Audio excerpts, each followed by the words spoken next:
നമസ്കാരം. റാഫ്റ്റോക്ക് ഫുട്ബോളിലേക്ക് എവർക്കും സ്വാഗതം. 39ാം പിറന്നാളിൻ്റെ തൊട്ട് മുമ്പത്തെ ദിവസവും ലൂക്ക മോഡ്രിച്ച് ഫുട്ബോൾ ലോകത്തിന് കാണിച്ചു കൊടുക്കുകയാണ് താൻ ഇപ്പോഴും ഹയസ്റ്റ് ലെവലിൽ തന്നെയാണ്.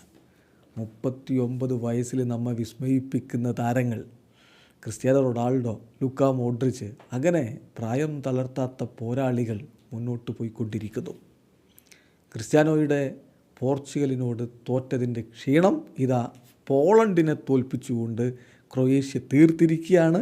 ലെവൻഡോസ്കി കളിച്ച പോളണ്ട് ക്രൊയേഷ്യയോട് തോൽക്കുമ്പോൾ ഗോളടിച്ചത് ലൂക്ക മോഡ്രിച്ചാണ്. കളിയുടെ 52ാമത്തെ മിനിറ്റിലാണ് ലൂക്ക മോഡ്രിച്ചിൻ്റെ വിജയ ഗോൾ പിറക്കുന്നത്. ഈ പ്രായത്തിലും ഇന്നും പ്രകടനമാണ് അദ്ദേഹം തുടരുന്നത്. അദ്ദേഹത്തിൻ്റെ പ്രകടനത്തിൻ്റെ കണക്കുകളിലേക്കൊന്ന് പോയാൽ 136 ടച്ചുകൾ, 1 ഗോള്, 5 കീ പാസുകൾ, 5 ലോങ് ബോളുകൾ കൊടുത്തു, 5ഉം ആക്യുറേറ്റ്, 99 പാസുകൾ കംപ്ലീറ്റ് ചെയ്തു. അതായത് 105 പാസുകൾ കൊടുത്തതിൽ 99ഉം ആക്യുറേറ്റ് ആയിരുന്നു.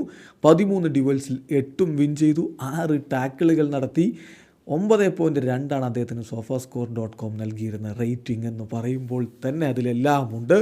ഇപ്പോഴും ഈ 39 വയസ്സിലേക്ക് കടക്കുമ്പോഴും സ്റ്റിൽ തൻ്റെ മികവിനൊട്ടും കുറവില്ല എന്ന് അദ്ദേഹം തെളിയിക്കുകയാണ്. ഇവിടെ അവസാനിക്കുന്ന ഫുട്ബോൾ ലോകത്ത് കൂടുതൽ വിശേഷങ്ങളുമായി റാഫ്റ്റോക്സ് എത്താം.